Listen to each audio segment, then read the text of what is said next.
Good evening, everyone. This is Dewana Nicole from Advancement Project, and I just want to welcome you to our last webinar in our summer series on restorative justice implementation, expanding the circle, understanding the importance of community labor partnerships. With me today, I have Ricardo Martinez from Padres y Jóvenes Unidos out of Denver, Colorado, Henry Roman from the Denver Classroom Teachers Association, and Harry Lawson from the National Education Association. So before we begin, I just want to open us up with a very quick opening. None of us, including me, ever do great things, but we can all do small things with great love, and together we can do something wonderful. That was by Mother Teresa. And so, as usual, this webinar is being recorded. We're going to go through the entire webinar, and if you have questions at any point, if you are on your computer, you can type in your questions to the question box. Unfortunately, if you are just calling in by phone, we don't have any way to click on you to answer your question. So if you do have a question and you're calling in by phone, you can send me an email at dnicole@advancementproject.org, or you can send me a text message and I will make sure that your question gets answered at the end of our webinar. Like always, we will send out a recording of the webinar and all the materials referenced on the webinar next week. And this webinar, like the rest of our webinars, is being brought to you by the Restorative Justice Partnership, which is a coalition of labor and community groups that advocates for the implementation of strong restorative justice within Denver, Colorado, and across the country. To that end, I'm going to turn it over to Ricardo Martinez. Hello, everybody. I'm getting used to this technology. And like I said, I'm Ricardo Martinez. I've been working with Padres and Jóvenes Unidos since 2001, a founding member of the organization back in the 90s. And when we started, this project around restorative justice, that time we were calling it, and how to address discipline in the schools in a different manner. We started back in 2003 and really learned as we were going, And one thing that in that process, and all these 15 plus years, is really the importance of how we have to find and do our best to find common ground with all the folks who are involved in public schools. And we mean everybody. From labor organizations to agencies to bureaucracies that are that touch public education in public schools. So it's been a really excellent learning experience of how to rebuild bridges that have been broken from before, and how do we find a place that we can sit down at a table and talk to things as to what we can do better. Absolutely. My name is Henry Roman. I became a DCTA member, a Denver Classroom Teachers Association member, after my first year of teaching. That means I've been part of DCTA for 23 years now. And during that time, I had the luxury, I would say, of meeting so many people that have a strong interest in DPS and in the Denver community. And certainly, I have known Ricardo for many, many years now from Padres and Jóvenes Unidos. And in the past, I would say 6 years, we have worked closely on many relevant issues in Denver public schools. I'm not going to go back to the initial history, but there are some highlights.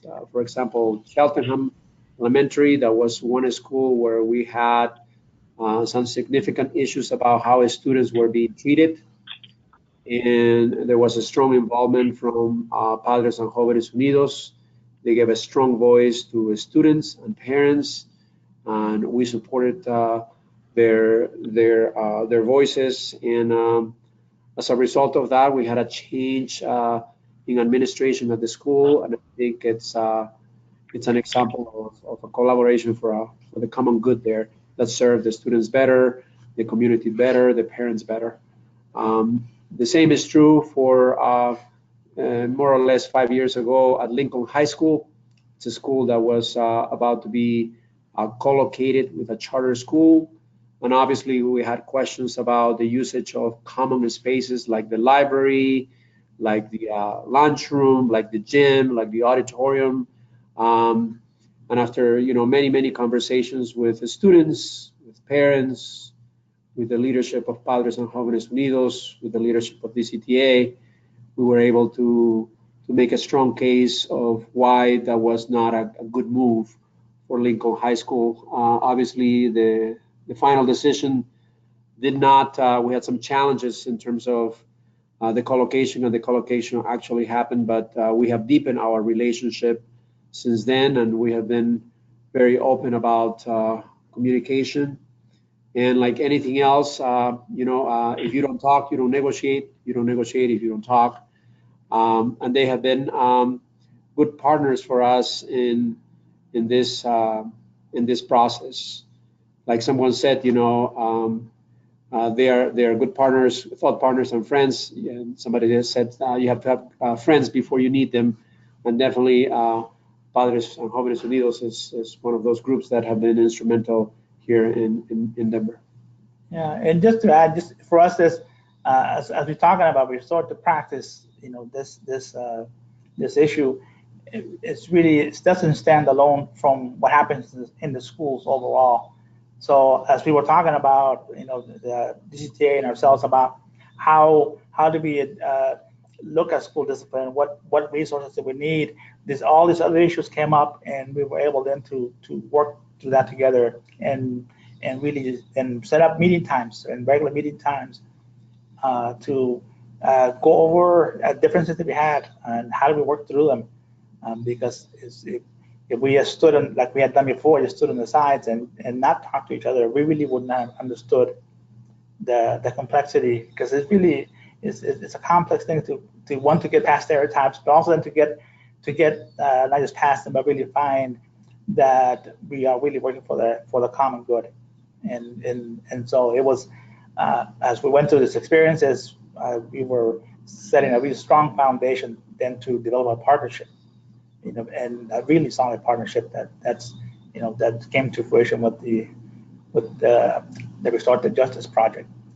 So it's been a series of multiple years, and I emphasize that because many times people have asked us, well, how did you get there? What's it? And it's the quote unquote, the thing about, well, it's an overnight success.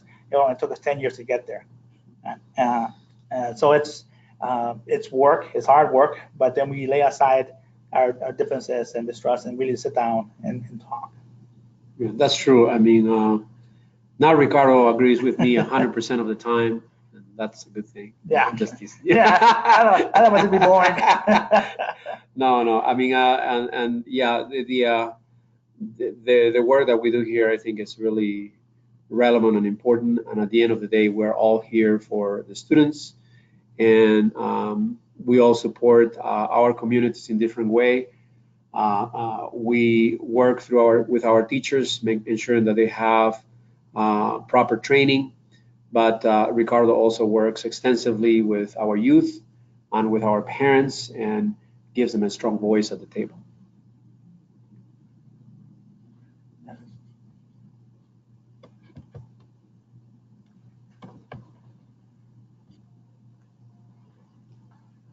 No, it's invisible.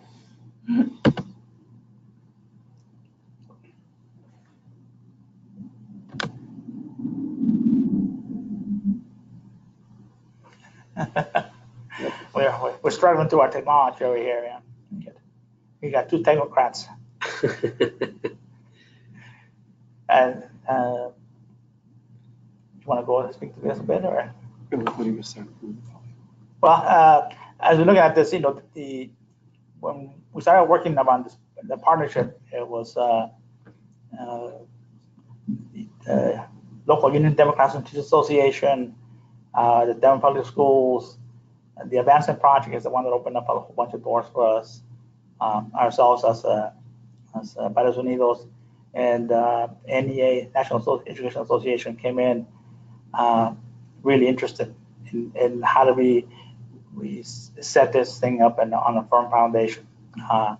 And then as we were able to sit down and really develop this project, then approach schools that might be interested in becoming the working mentorships in the school district. And they really are the ones that are holding it together, because they're the ones that are practicing this thing here, and then the ones that go talk to folks. So that's in essence is our partnership altogether. It's pretty broad. And one set of folks that's not here that really was critical as we were pulling together was Denver University. They provided us the initial research, the backing, helped actually held us together for about a year. Just volunteered the time, and this thing was able to happen. And it's a really impressive partnership of all the folks working together. There really hasn't, that we know of, a partnership at this level with this many folks at the local and national level. That's very true. I mean, I still remember clearly attending the meetings with the Denver University at Denver University, and they were instrumental in providing some help and also a good foundation in terms of the work that we were doing. So, like Ricardo said, this is not an overnight process, but it has taken since 2006 till now to be what it is.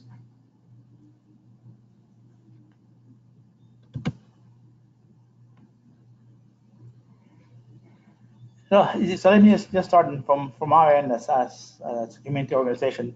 What we want and how we got going here.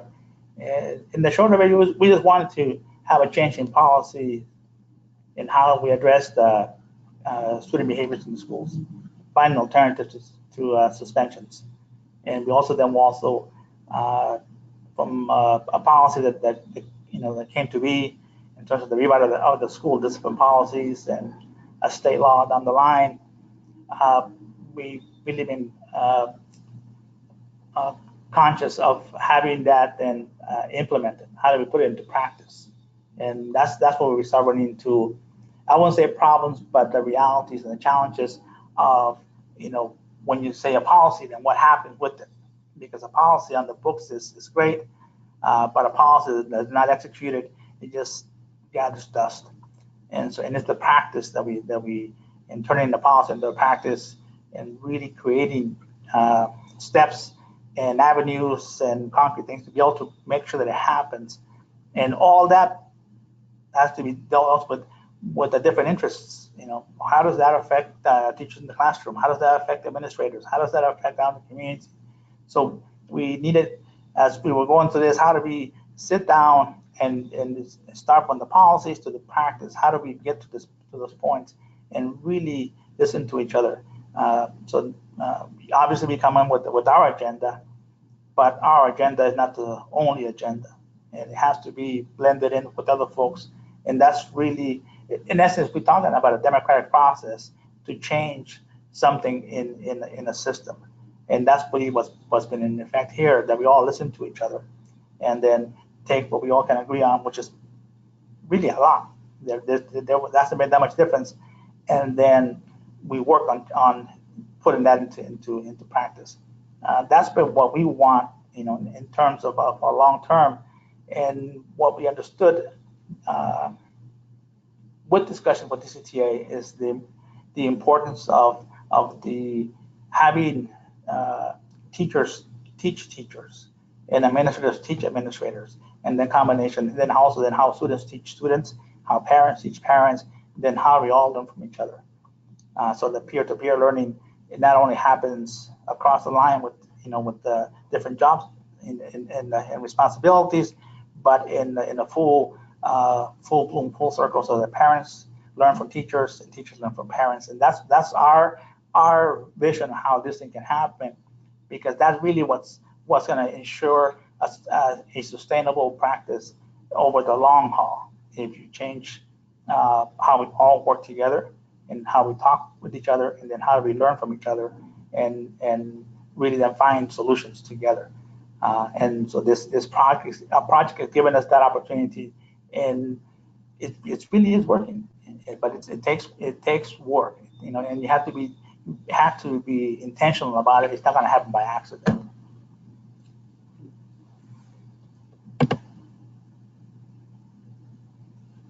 So for us, like if like to restate the changing practices and changing the policies, but also making sure that it's sustainable, that it happens over, and then after a while it just becomes the fabric of a school and fabric of a school district. And that involves every single person that's going to be in those buildings. Yeah. So for us, is how do we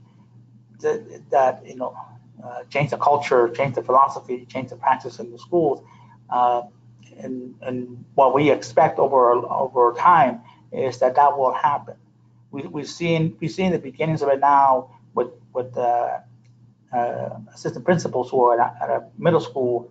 They get their own principalship in another middle school, and they're fully implementing. They're really implementing restorative practices. That was not by accident. They were trained at the schools, one of the mentor schools. They went to another school, and that's what we hope to see, that teachers and administrators take that, and then it becomes consistent across the board. And we need, for us, in our organization, it's critical that parents, and students and community at large is engaged in this process, because they need to know what's happening in the schools. Excuse me, not because of of the oversight or accountability, but to be full participants in it. So when they need it, they can step in and they're fully informed.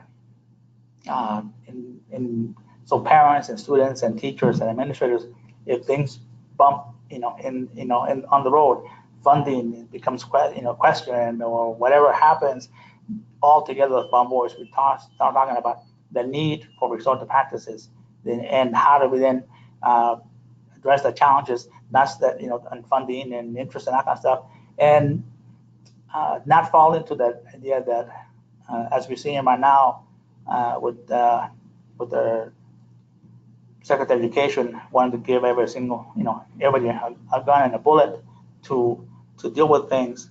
For us, is how do we find the best way to address challenging behaviors in schools, and how do we prepare young people to make better decisions, and how do we prepare adults to understand where students are coming from, and really build something that's going to be there regardless of who's going to be in the school, as students or administrators or teachers. Because ultimately what we want to have is students in the schools learning, not outside of the streets, where we know things happen, and a lot of kids end up in the juvenile system, and that's what we want to stop. We want every child to come out of, when they go to early childhood, they come out with a diploma, they have as many years, as many days spent in schools as possible. So that's our long term why we got involved in it, and how do we get there. It has to be intentional. All has to be working together, but then we need then as a community, in the broadest sense, not just the community at large, because schools are part of the community. We all then need to fight for this and struggle to make sure that it happens, because no one single entity can make this happen. And then I would just like to add that for DCTA, the Denver Classroom Teachers Association, what we have done is we elevated that conversation at the last bargaining session last year. And as a result of that, we created a committee about the whole child that also deals with all of the aspects that Ricardo is talking about. And we also had a strong conversations with the district leadership, the DPS leadership, the Republic School leadership, about having RJ mentors in the schools, and that's an ongoing conversation with DPS.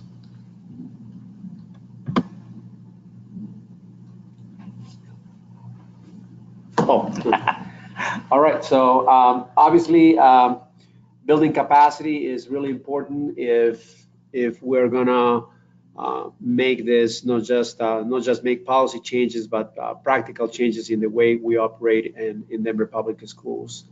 Um, the one excellent thing that we have going for us is established models like at Skinner Middle School and North High School, where we have seen the success of this initiative when it's well implemented, when it's well resourced, and when there is a strong buy-in from the school leadership, meaning the administration and the teachers involved, as well as what we call in our world as SSPs or specialized service providers, meaning psychologists, social workers, and the whole support team at the schools. So that for us has been really, really important. The way we see it is that whenever we advocate for the teacher conditions, those are at the end of the day the student learning conditions.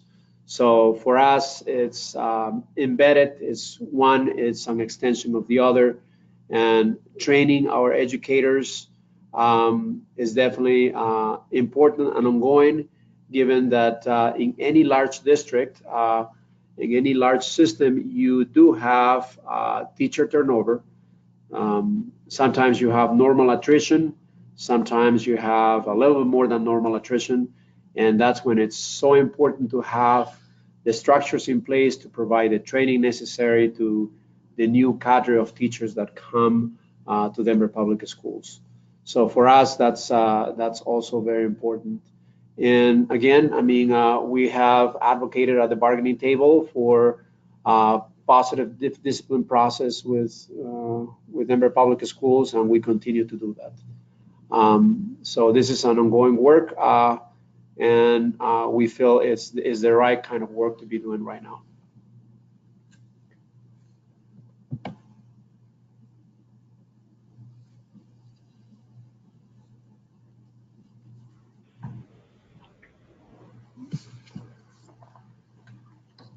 Good evening. This is Harry Lawson with the National Education Association. Appreciate being on the webinar with everyone. I'm currently serving as the Director of the Human and Civil Rights Department here at NEA. We have a broad scope of work, and beginning in and around 2013, we really started to engage a bit more heavily as a result of our partnership with the Advancement Project as it relates to the school to prison pipeline and issues, of course, related to school discipline and the impact, particularly on students of color, and what we saw happening and what we've seen happening over the years. But as the union decided to take more steps into that work, realized that we were a bit ill prepared and really did not understand what the needs of our members were, educators, and what in fact was really happening at the ground level, being a national organization. And so we typically are about 30,000 feet. And as we really started to lean into the work and started to meet folks and talk to folks, we had the good fortune to come into contact with Partne, as well as DCTA and the University of Denver. And I think one of the things, I didn't hear it mentioned, but I think a lot of in terms of developing a partnership like this, always have to continue to tip our hat to the work that was already happening. And so in this case, you heard Ricardo and Henry talk about the relationship that had been developed over many, many years, and a lot of hard work, hard conversations that already occurred, in a space that was really already created, that we could essentially attach ourselves to help create what essentially becomes a very unique model of partnership that we don't see really anywhere else. But as a national organization, recognize that this was a good opportunity for us to, one, model some of the behaviors related to building partnerships and coalitions that we want our state organizations as well as our local unions to participate in. As the quote was read earlier to start the call, right? We can all do a piece to have huge impact. And I think for the work that had been going on in Denver over the years, this was an opportunity to help them expand it, but also to then create some various models that could be shared and replicated across the country. And so it was a no-brainer. It started also with a much larger proposal that wasn't mentioned this evening, but they had a really large proposal that we did have to walk back a little bit.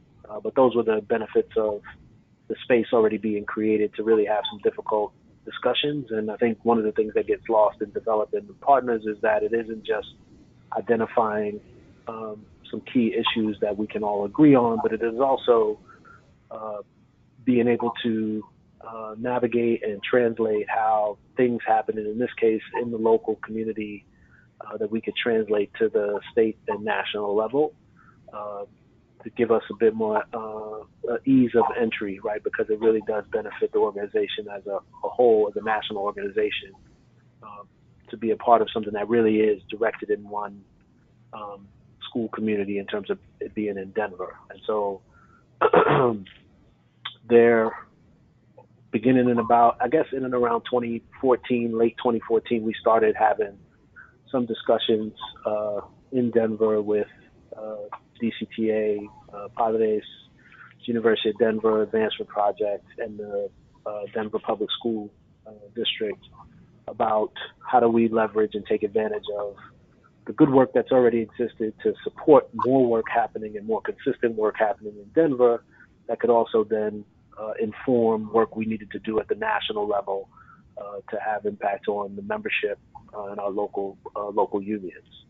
And so with those whole school implementation models that had already been occurring in Skinner and North, I think one of the things we picked up on quickly as a national organization is we didn't have to necessarily replicate any learning because there was already learning that had happened, and we were actually a lot of good fortune at the University of Denver, and some of the research that Ricardo mentioned had already been done to start the good process of codifying some of that learning that we could begin to share pretty rapidly with our membership about how to have impact on school climate and, of course, school discipline, policy, and practice. So that's essentially why we joined. And again, some of our goals broadly, right, included this partnership creates learning opportunities for our association members with the National Visitation Program.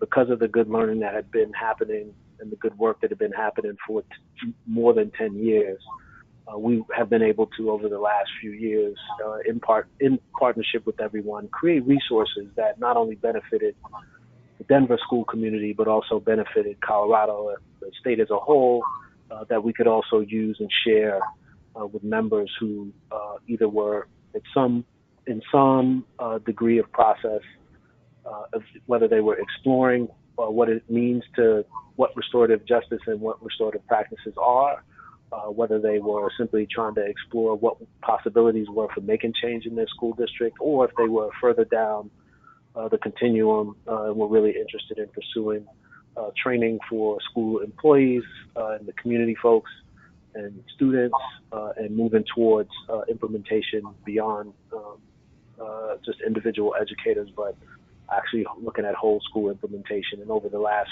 4 or 5 years, we've been able to create some meaningful resources that include a toolkit around restorative practices, that include really highlighting some of the important things that have to be paid attention to when schools are considering whole school implementation, as well as most recently really examining and laying out for folks what all the benchmarks are over the course of 2 years if they want to implement restorative practices whole school. And so in addition, I know we're not going to flip back to previous slides, but in the earlier slides, some of the goals shared by both Padres y Jóvenes Unidos and DCTA in terms of policy and practice, as well as what the impact is on students. Those are things that many of our members do share and wanting to be able to do that. And so based on what we see happening in the schools in Denver, we can also begin to help them create and shape policy recommendations in their school community based on what we've learned as a result of a partnership. In addition, watching how things have shaped up with some of the mentor schools in the district, and as part of the model and project, we've been able to also provide what we think is some sound guidance around, and even outside of the resources, but when we're working with schools, school communities directly as a national union, that we can provide some sound implementation guidance and recommendations that's also based in the work that we've done or participated in and supported that's been going on in Denver. I think one of the things that benefits, of course, of partnership is that everybody can pick up a piece.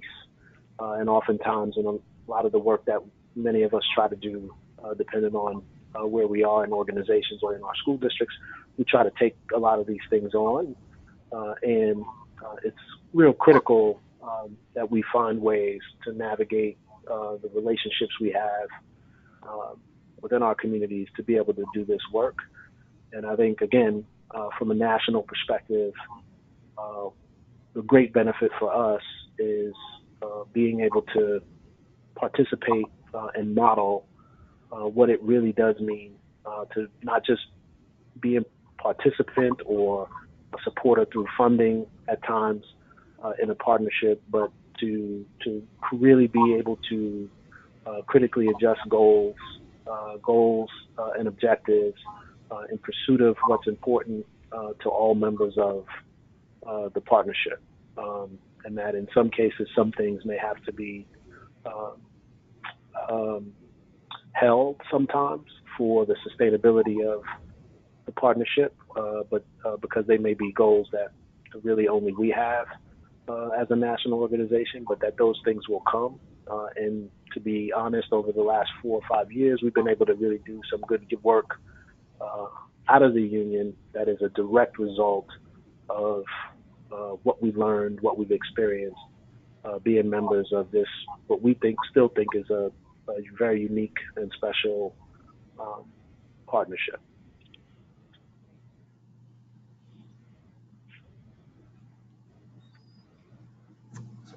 Next one.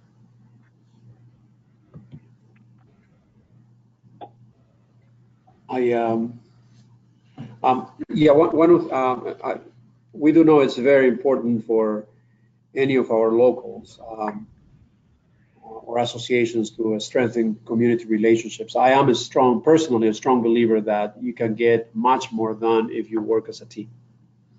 And I've learned that experience through the multiple election cycles here in Denver. And of course, by working together, you have more leverage and a greater voice. And I think in building this relationship, I also strongly believe that you have to be very intentional about it. I can share from my personal experience that, I've been part of the CTA for the past 23 years, but I can clearly say, at least if my memory doesn't fail me, that for the first 10 or so years of my membership in DCTA, our relationship with Padres and Jóvenes Unidos was kind of distant and tense. But since 2006, we have been able to be more intentional about the common goals that we share and build a really, I would say, a really good relationship, practical, but also sharing many common goals in this past decade. So, like Ricardo mentioned before, this is not an overnight success. It has taken some time, but I think, like I mentioned before, if you don't talk, you don't negotiate. You don't negotiate if you don't talk. I mean, having that open mind, that open approach has been extremely helpful for us.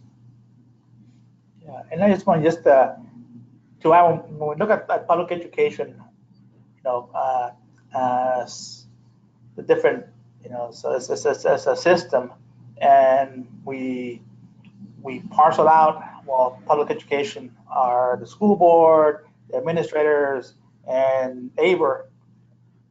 We leave out a key component, and that's the community at all levels. And so when we put all those groups together, like this partnership is really is an example of, and even broaden it out. So it's not just a local partnership, but it's a national partnership. And we bring all our skills to make a project work and make it a success. It's really what public education is. Public education is not just one single thing. Public education is the entire system of human relationships in what we call the public school and the classroom. It's all of us working together, and we all bring expertise, and we all bring certain strengths. And so, for us as a community organization, we don't have to worry about the restraints of a bargain contract. I don't have to worry about the Denver Public Schools making my life hard in the classroom. That's not, if there's reactions of at the state capitol, there's things that we all can do, and we do it in tandem, all working together. Then that's where we can really create change that's meaningful in our schools, and create really that what we need to, as we talk about the intention of creating the best schools possible in our city or in our state or our country. It's going to require all of us working together, so that so community gets engaged in that systems level conversation from the beginning. We're not the afterthought, because whenever we have the afterthought, we for sure can promise that we're going to be pushing back on that afterthought. And so these are the conversations that we have with DCTA, with the Denver Public Schools, anybody else, that we're not the sounding board all the time. We can be, but when we're talking about changing policies, changing practices, changing stuff that affects our community, our children, we're not a sounding board. We're part and parcel of the system. We have a relationship in the system, but we all have to work together, because if we really look at schools as the bedrock of democracy, then we have to practice that. And democracy means that we all get together. Doesn't mean that we all have to agree, but it means that we all have to compromise. And so, it was with that understanding that we got involved in this partnership, and it's working more than successfully. It really is working great, because we all play a part, and we accept our strengths, and we okay with our limitations.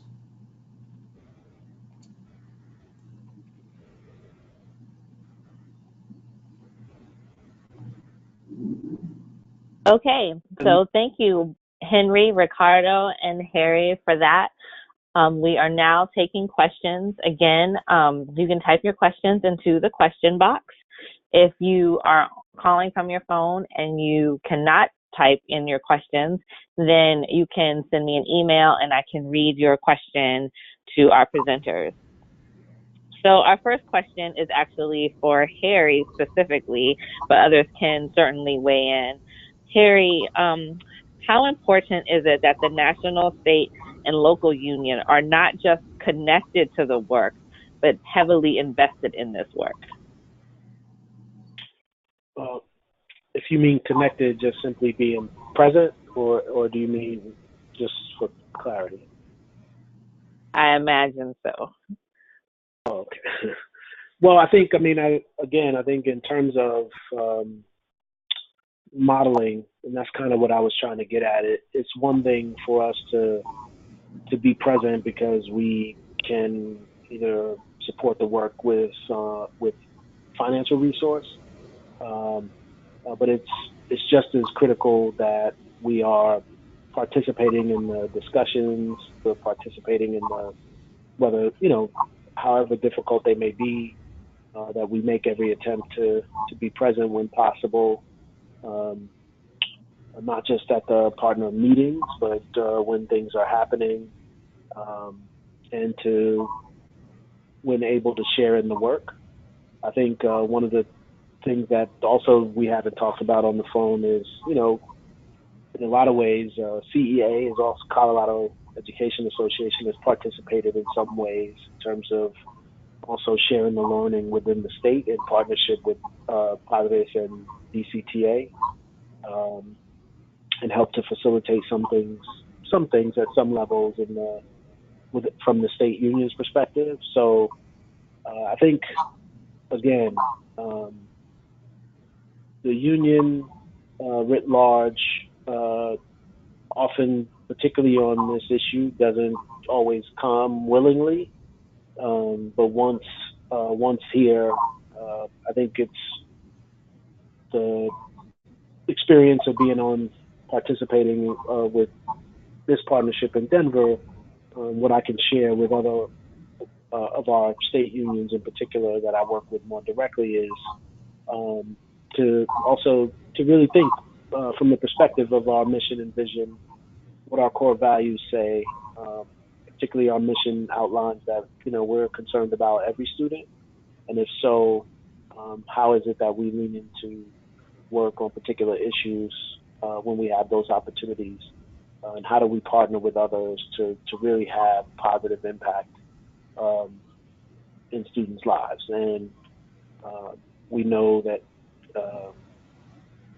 this is an important issue, and uh, our members generally, whether you're talking about from the local, state, or national perspective, if we are not involved in some way, uh, in a visible way, in a meaningful way, buy-in becomes that much more difficult. And so our participation becomes critical for a lot of reasons, but when we start the bare minimum in terms of increasing buy-in and awareness of work that can be done, it's important for our membership to see us participating in a meaningful way.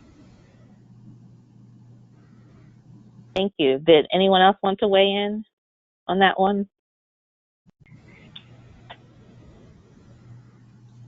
Okay. So my next question is for you, Ricardo. So you mentioned that the policy work is just the beginning. I've also heard you say that like a number of times, how we fight for the policy, but that really is just the beginning of the fight in many ways. Um, how have you on our last webinar a couple of weeks ago? The school district talked about ways that Padres has not only continue to partner with the school district, but also continue to hold the school district accountable. And I know a lot of community groups really struggle with that. So, Ricardo, how do you still work side by side with the union, with the district as allies, but then also make sure that on the other end that you are still holding these folks accountable to what they actually commit to doing? Uh, that's a good question, because there's also a lot of talk about policy wins and very little about policy implementations. And going back again, we look this as a democracy issue and governance. Right? So we have to accept the responsibility as community members and students and parents that we can find solutions, but we also then have to be active in those solutions. And it cannot just be then the Denver public schools or whatever governance system is, and that they're going to do it wholly by themselves. So we have over the years developed a metric. We do a report card on the Denver public schools in terms of racial equity. How many suspensions have they gone down? How many expulsions have they gone up, down or up? How many in-school suspensions? How many schools have resorted practices and coordinators? So different things that we do. But for us, is one is part of the accountability, also to help bureaucracies move along, because we know that there's an inertia within bureaucracies, and you try to move a whole system in one direction, and that's difficult, and we've seen it over in our experience. So, but we understand that, and so then when we say accountability, it's not that we're beating people over the head with and shaming them. We just point out this is where we were a year ago. This is where we're at now. This is where we have improved, and this is where we're still lagging behind. So that, to us, is our responsibility involved in the democratic process of running our public schools. So we want community voice, we want community input, so then we have to practice it. So that's our commitment in to the public schools is that yes, we are going to meet, but we're also going to critique, and that's what good friends do, right? And so if so we as a community organization we have to take on that responsibility. And so passing a policy, passing changes is really the beginning, it's the implementation where the real change happens. So it's not just words, it's practice. And that's where to us is key. And we build that checks and balances into our when we're working on policy, so that when we have our agreements, then we have the agreements to check over the implementation. And so that's built into every single thing that we do with that requires implementation of practices or policies, because that's really the only way that we can keep ourselves in for a better word, accountable, but really hold ourselves to those standards. And so we have to, and I keep stressing, this is one is asking somebody or demanding somebody to do something, but we also have to have the same standard of accountability ourselves as the ones that raised it and pushed for change, and we have to be part of that change. So it's for us it's been the best way that we can address not just the sustainable changes, but also getting people involved in those changes, and taking to heart that we all have to have a voice in whatever happens in the schools. Thank you, Ricardo. Our next question is for Henry. This is a very familiar question that we get a lot. How do you handle pushback from members who have not fully embraced restorative justice? I think, like with any relationship, providing context and having conversations are essential to generating more understanding. And the fact that we have several schools that are pretty successful at this process makes that conversation more doable. Obviously, in a large organization like DCTA, by that I mean 5,700 teachers, you're going to have different constituencies, different points of view. But overall, I think our teachers are very thoughtful, and I can never underestimate, the possibilities of having a good conversation with them. Specifically when it's centered around not simply saying no more suspensions, but having a process to deal with it. If the policy is simply no more suspensions and there's no work around it, then that would be an unmanageable issue.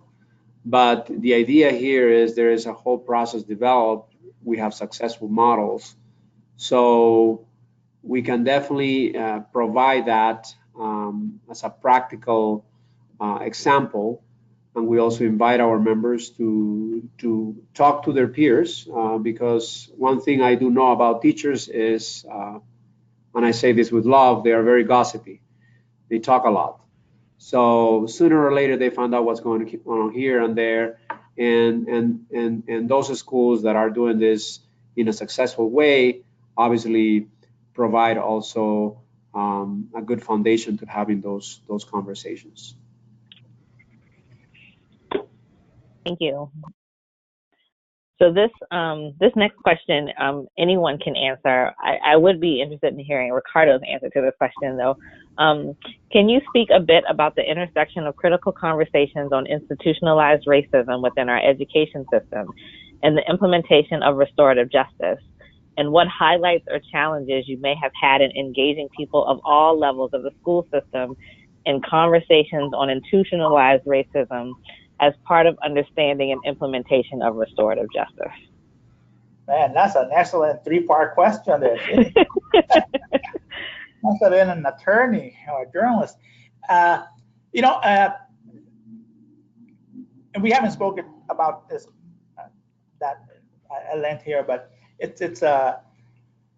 we can't talk about changing our practices around school discipline without talking about race and racism, who gets affected the most and all that. What came really fast as a reaction when we first opened up these conversations about the inequities and what the numbers were showing and who was getting suspended and expelled and who was getting ticketed is from primarily white administrators. Well, I'm not a racist. And so, well, no one's saying that you're a racist, but the facts are that as an institution, as public schools, we are pushing out more blacks and browns than whites. And not that we were advocating to push out more whites, but why was the distinction? Why the difference? Why are more blacks getting expelled? Why are more Latinos getting ticketed? And then we went even down deeper into why students with special needs. And so you were a black with special needs and you were a female, that's a perfect trifecta to get thrown out of school. And we brought that forth, not shyly, but also not in a hostile way. This is the reality. These are the facts. These are alternative facts. This is not fake news. This is what's happening, right? And we didn't shy away from it because we have to put that on the table. Because if we don't, then we're just dancing around and then we really have just false unity. That's why really it took us, 10 years plus to sit down with labor and look at this, because teachers were feeling uncomfortable because it's primarily white teachers and they were tossing out black and brown kids. So, but we have to have those conversations. And again, I'm not saying that people are racist, but we all contributed and have contributed and continue to contribute to the disparities. And so, and it's not to beat somebody over the head, but then how do we change it? And we have to. Then that again, and that's where the real conversations start. The ones that get past those initial things, but we can't shy away from it because as soon as we do, we get in false readings and false answers. And to our philosophy is get to the root of the question to get to the real solutions. Because if you don't get to the root, everything is superficial. And we've been going in this country now on superficial mode for centuries, and we've seen what that has brought to this country. And so we're not about to recreate another superficial conversation and another superficial set of answers. We're not interested in that. And so to folks who had raised some question about they were not racist and stormed out of the room, well, so then you're not ready to have that conversation, but we are, and the people in this room are, so let's continue with the conversations. We just won't stop those conversations. And we have to be clear about that and firm about that. And so then our data, when we present to them from the schools about where they're at among suspensions and expulsions, it brings up the question of the inequity. We also raise the same questions around the questions of learning and how our students are prepared and not prepared to go to higher ed and in any way they want to do in life. Those that get to the crux of what we're talking about public education. It's got to be public education for all of us, but that means we don't get lost in that all. So somehow, we all gonna know we really mean all of us, and then we break it down by data. And so, how we address the institutional racism, we just call it out, talk about it. We don't shy about it. It's there. And if folks have difficulty with that, then they have to look in the mirror and ask themselves why. What I would add to that is that it's important to have relationships, and I think in our case for Padres Unidos and DCTA, then I think as a result of that, there is an element of trust too, and when there are hard questions to be asked, we know where they're coming from. And it encourages dialogue instead of shutting down the conversation. Because that's why relationships are so critical in this process. If we don't have those, then what happens is not only you don't get maybe a negative response or you know, not a real response, but some sort of like PC response, but you get no response, which is people completely shut down. And the idea here is to have those candid conversations and at the same time encourage, you know, the conversation, because we all know we come from a good place, and the way I look at this is a problem solving approach rather than just a blaming game. You know. Harry, did you want to add anything? I think for us, we, naturally as a national organization, we've, just to be candid, I mean, we struggle with that. We have both internally to the organization as well as within our membership. Of course, we have, and with our staff across the country and affiliates. I mean, there's a lot of work for us to do. To Ricardo's point, I think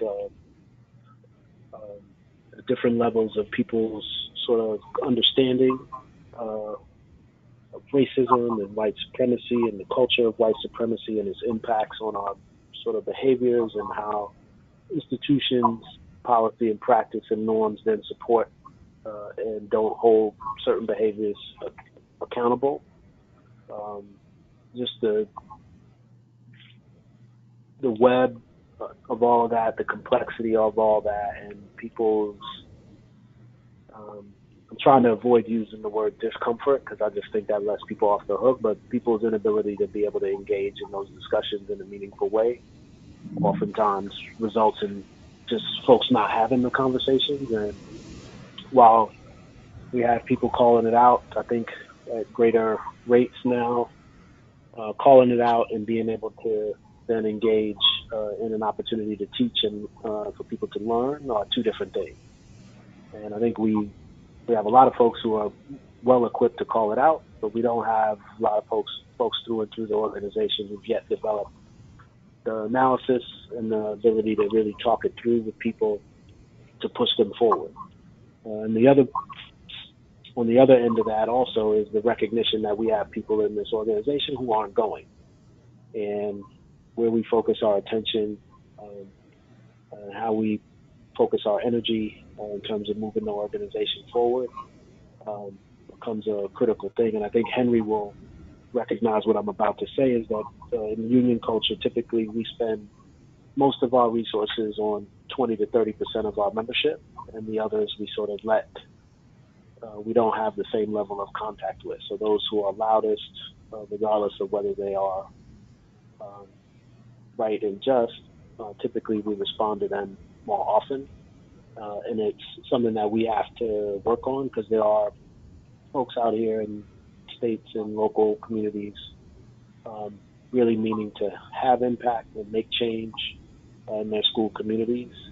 And I think we have to be better about providing the support and the space for them to be able to do that. But I guess all of that to say, as a union, at least from the national perspective, we are doing some work as it relates to bringing our organization along, teaching and learning, and hoping to change behaviors as well as practice and policy. But we recognize that we actually have a good long way to go. Thank you all for that. We will be sharing the presentation, the PowerPoint, with everyone next week when we send it out. Our next question is about community voice. School districts are quick to dismiss parent and community stakeholders in their attempt to quickly check off boxes. Authentic engagement with all stakeholders is a vital part of building trust. What are your recommendations as far as helping us as community members ensure that we have a seat at the table and have a voice in the conversation? Ricardo, do you want to give some examples about what you've been able to do through Padres to make sure that you're not that, not only like when you talk about your accountability reports, how the district shows up, how, it's not just simply a check off of the box, but how you are part of those conversations because, as you were saying earlier, you're also part of the community. Yeah, and it's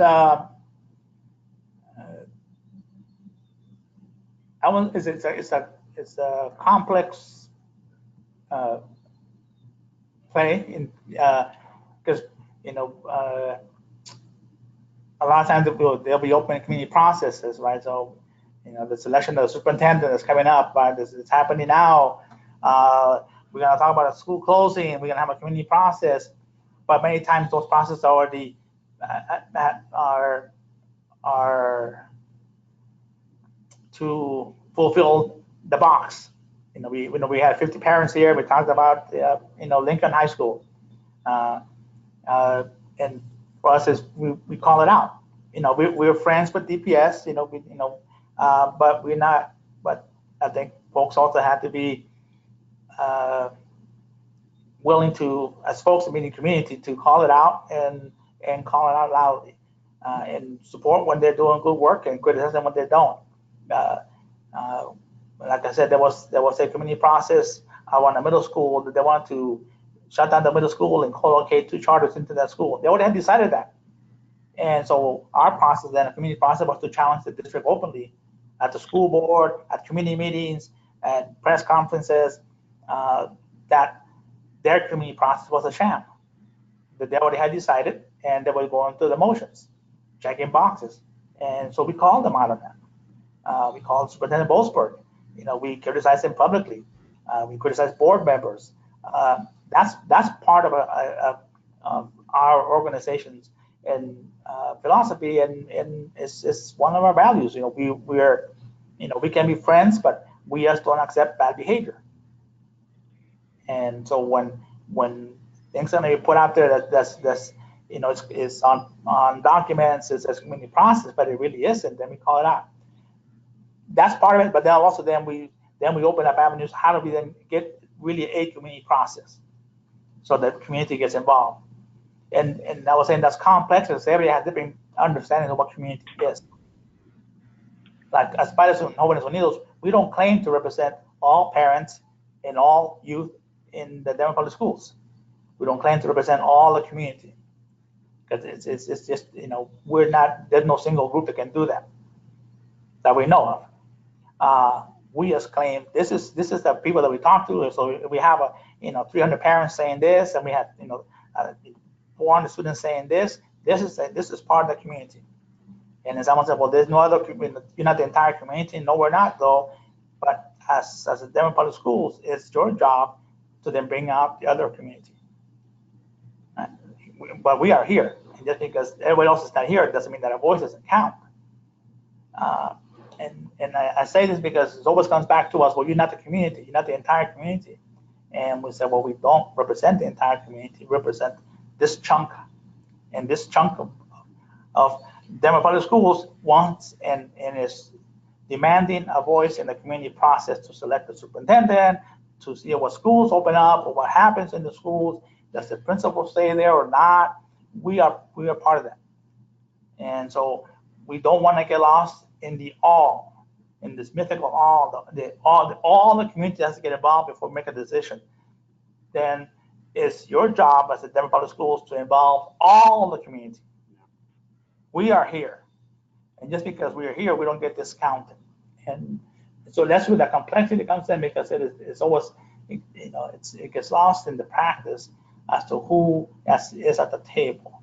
But our response to the Denver Public Schools is we want to be at the table before you decide the process, because the process is going to determine how you're going to reach out to the community. So we don't want to be the afterthought. And so we can come with recommendations as to how do we work this out.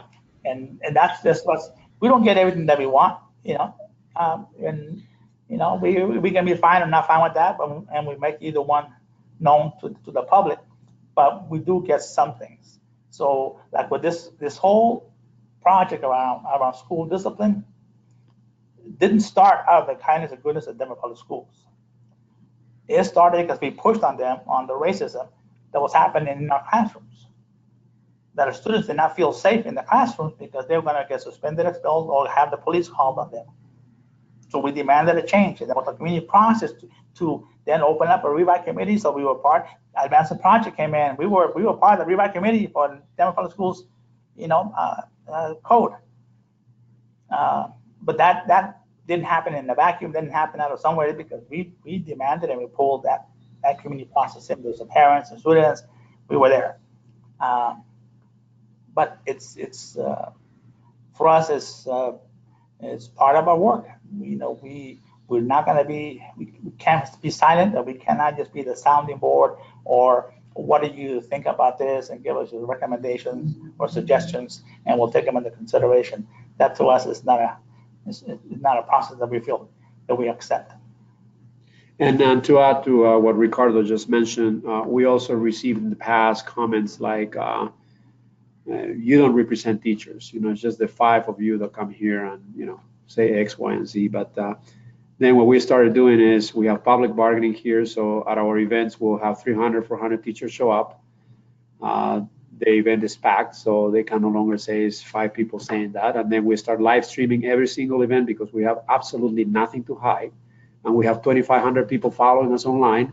So all of a sudden, those comments simply disappear. I mean, I haven't heard them say that lately, but yeah, I've had comments like that in the past.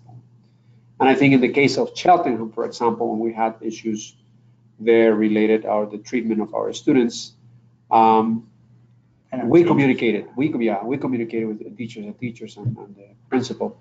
We communicated with the district about the issues of the school.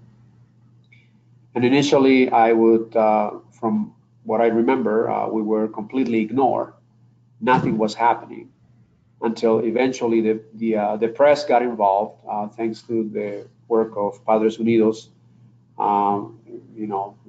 We had the TV, also segments on what was happening there. And at that point, the district finally reacted, and we saw the kind of change that we wanted to see at the school. But sometimes, or many times, some of that change doesn't happen willingly, but you kind of sort of have to put the pressure on force the change. Yeah, and just to close up my comments is that those are unnecessary bumps.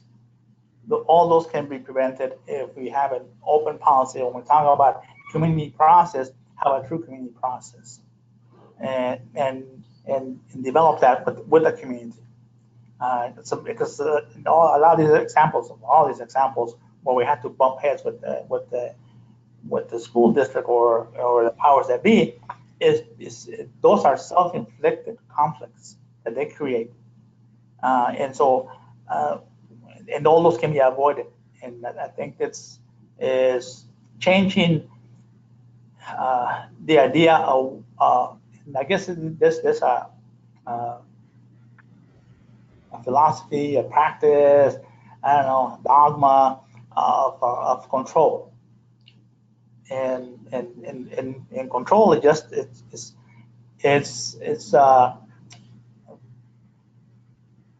a myth and doesn't exist in terms of human interaction.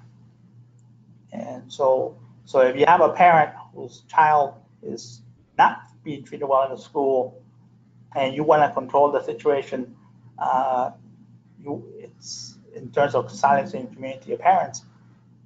If there's an organized resistance, that control vanishes from the administrative side. And so for us, as we look at public schools in the context that they are part of the societal makeup of the community, and meaning the whole entire school district, then we should treat that school and all the components of it as one piece, and we all have an equal value. And if we start from that point, then we're going to get to a much better place than if we say, well, we are more important, so we decide what's going to affect the community, and then we'll ask them what they think about it. That always brings problems. Thank you for that. And I know Padres has a really great resource that we can also send out around lessons learned in racial justice movement building that really gives a lot of advice to other community advocacy groups on how you can ensure that you can work in partnership with school districts. Um, this next question is for Harry. Harry, how can NEA assist local leaders in advocating for work around restorative justice? How can, just so I got that, how can we as a national assist? Yes, how can NEA assist local leaders in advocating for work around restorative justice? In a few ways. I think primarily one is making sure that they have great awareness about both the positive impacts of restorative justice on school communities, but also to be able to talk about some of the issues that both Ricardo and Henry mentioned in terms of what essentially being equipped to not only just talk about the implementation of something as a program, but to really be able to talk about how, to be able to clearly articulate how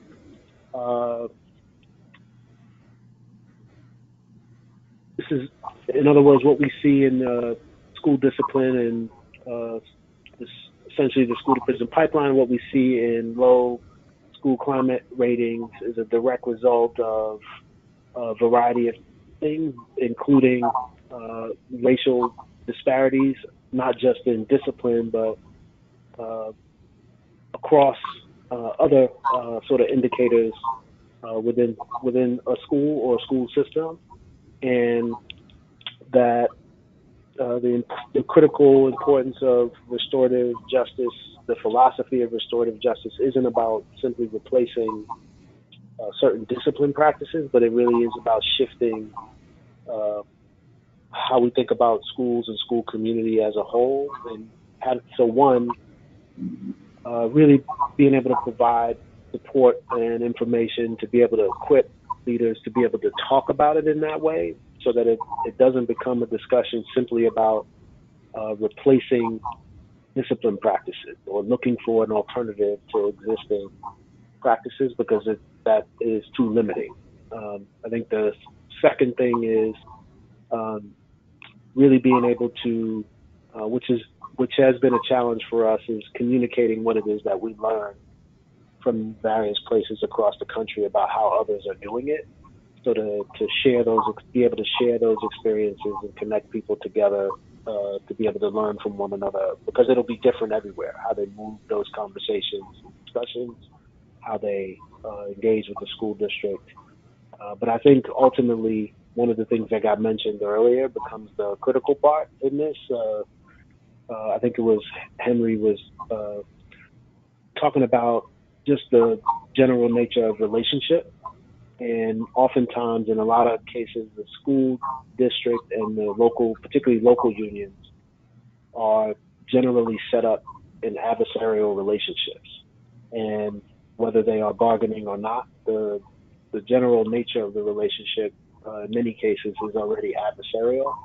And one of the ways that we can be supportive to leading towards discussions about how to have those discussions about implementing restorative justice, the philosophy, and then the practices in schools is one really focused on relationship building and providing good guidance and support. I mean, we as a national organization, we aren't able to necessarily be on the ground, and so I think that's one of the reasons why the first bullet on my slide around why we got involved is around modeling the partnership, because oftentimes there are people in the community who could be supportive, and there are no relationships. So being able to talk to our local leaders about the importance of really understanding the resources and strengths in the community, how can they leverage those in the conversations with school districts,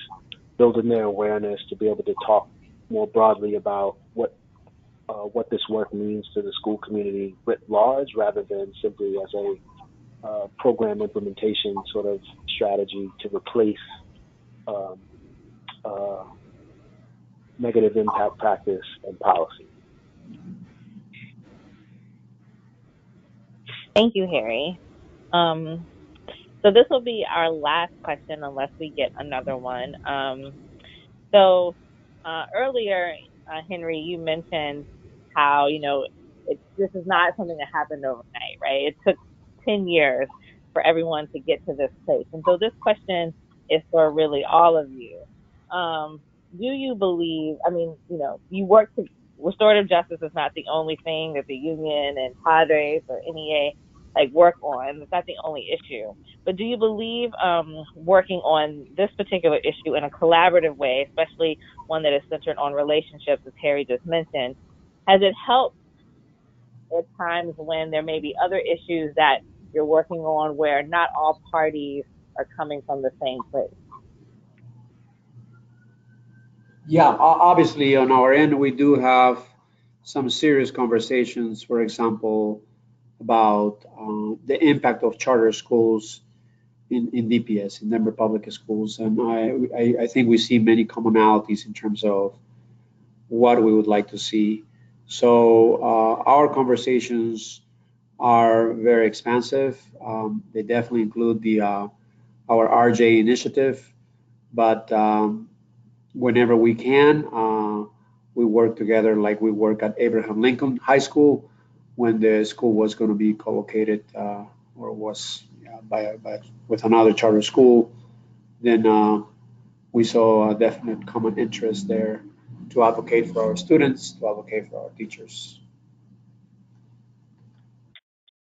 Yeah, and I think also what something that Harry said is we can't can't take the issue of discipline and restorative practices in isolation. That doesn't make up the school. That's a part of a school culture as we're trying to create. That's part of a school. You think it's when we look at schools, we have to look at the whole thing. And the big thing is around is the main purpose of schools is to really create well-rounded individuals who are educated, who have some ethics and how do you behave, all that stuff. But we should be able to have somebody that can read and write and be a reasonable, decent human being, right? Uh, and so they go through, and be productive members of society, whatever that's going to mean. I don't want another Enron or guy who defaults and takes the money away. But that's schools are the mission of schools is really to have somebody you take in a baby and they come out and they're at a high school. They should be a well-rounded, educated person who can be successful in life. That's what we strive for. And so school discipline, how do we address behaviors, all that. Those are life skills. So how do we address people who annoy us? Right? So we're not to, so then becomes restorative practice and justice. That's all those are life skills. So we go through it. That's our when we look at that should be the for us looking at schools. That's our component. We if we lose sight of that, then we just start to piecemeal and find solutions that are not necessarily related to the other parts. So, by the time you hear about discipline, and it's separate from the education that children are receiving, and it's separate from the funding, and it's separate from all the things. So we have to. So us is we strive to pull everything together so that so that it makes sense as a system, and we can still address the particularities of something. But so for us, it's never just to look at that school discipline in itself. We hurt ourselves if we do that, and that also then involves how do we look at everything that affects public education. And so um, uh, it's a lot, but I think all of us together we can do that. So that as we look at how do we partner on different things, we can say yes, this is one issue, and this is quality education is another one. On this one, we're going to differ, and that's okay. We can differ. We can then try to find the common ground on that. I know for us as a community organization and as a union, we differ around the question of teacher evaluation. And so what do we? And so it's teacher assessment. What should that look like? And so we agree on that folks should be assessed and evaluated to be able to enhance their skills and become better teachers and all that. Then how do we do that? So that's where we start. Then we start getting into the nitty gritty of stuff, and then we can ask hard questions ourselves and then change as we go along. But it's but to us, those are welcome discussions that we need to have. We didn't have those conversations before because I think people thought, well, you're not a teacher, you don't know what's going on. We're the educators, went to school. Well, that's true, but I have to say, things aren't working, and so we need to change. And so let's find the changes and then work on them. And so we don't have all the answers, and but we sure have a lot of questions. So let's start this, and let's work on that so that it's not just one single issue and it's everything together. That to us is going to create a healthy environment to improve our schools. So we should not be shy about addressing hard questions, but we should be kind when we address those hard questions. Agreed.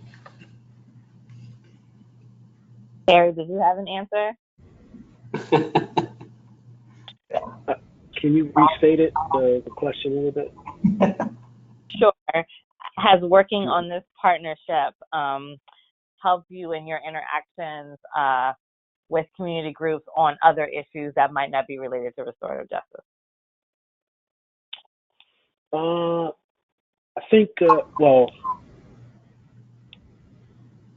the short answer would be yes. I mean, from where I am in terms of my role at the national organization, I don't generally get to participate directly with community. Usually it's either our states or local unions that are doing that, and I may be talking to our folks before those things actually happen, but not necessarily directly involved. But I think what I would say is I think being a part of this partnership, what it does allow, does help, is to be able to give, I think, sound counsel to some of our folks